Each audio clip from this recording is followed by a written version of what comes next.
Gates are an engineering company, so what they really wanted was the power transmission side. It decided that they were too diversified and they wanted them to concentrate on being an engineering company. So they got rid of the bakeries, they got rid of the guns, and they kept power transmission, but got rid of what they called the consumer and industrial side of Gates, which was the old factory.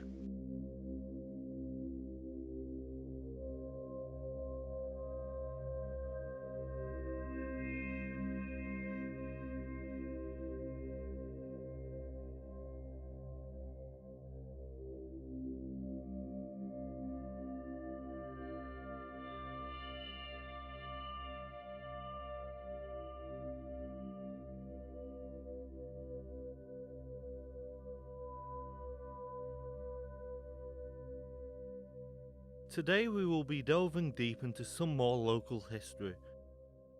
We are going to be showing you the beauty that is the Arrol Johnston Car Factory, which is located in the town of Dumfries in Scotland.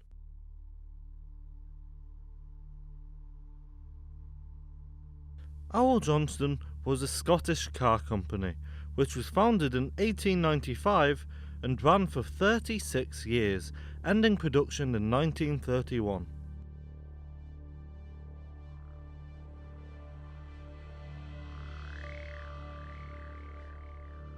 Despite the short amount of production time, this factory was involved in a lot of firsts for the UK as a whole, permanently stamping the name Dumfries in our history books. They were in the right environment for inventing a car specifically for the cold weather. They also produced the first automobile manufactured in Britain. It was during this time that George Johnston formed an alliance with Sir William Arrol.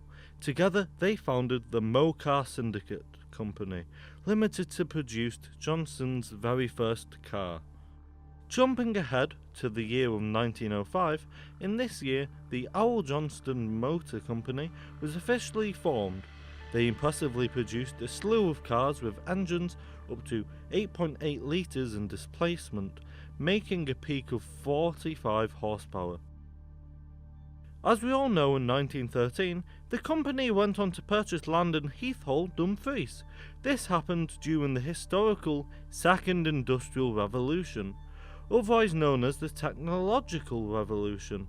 A little unknown fact is that the new factory in Dumfries, made possible by architect Albert Kahn, who was infamous for the buildings of the Henry Ford factory in Michigan, Detroit, one of the staple factories of the early days of mass production. This brings us to what we will be exploring today.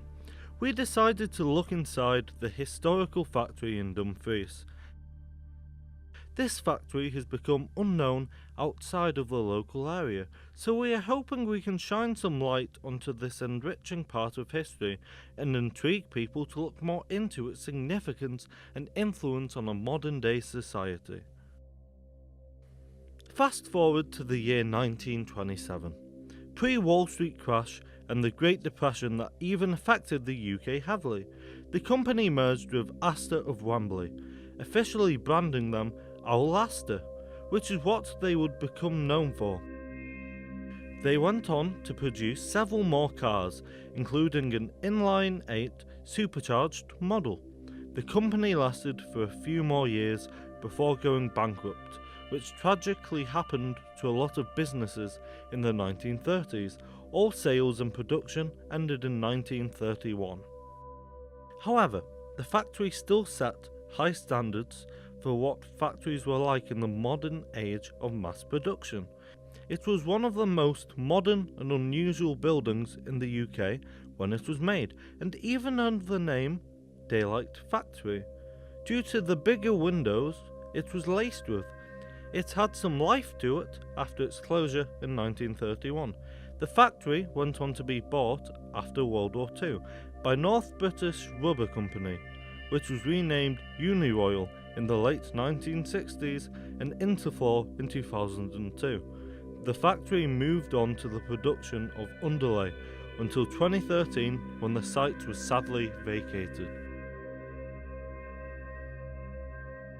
My name's Neil Johnston. I'm the ex-General Sales Manager of Gates Industrial. I'm now a Business Development Specialist for the South of Scotland Enterprise.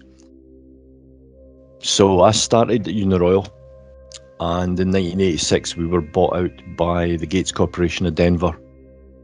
Gates are an engineering company, so what they really wanted was the power transmission side. They didn't have any great interest in carpet underlay or welly boots or the industrial side. But when they found out the heritage of the hunters and the royal family wearing them and all of that, they kind of changed their mind and kept everything. Gates continued to about 96. They were bought out by Tompkins.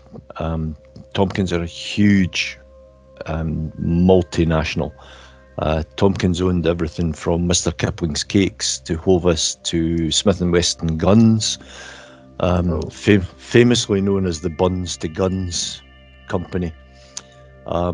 Tompkins were they were a PLC, and the market decided that they were too diversified and they wanted them to concentrate on being an engineering company.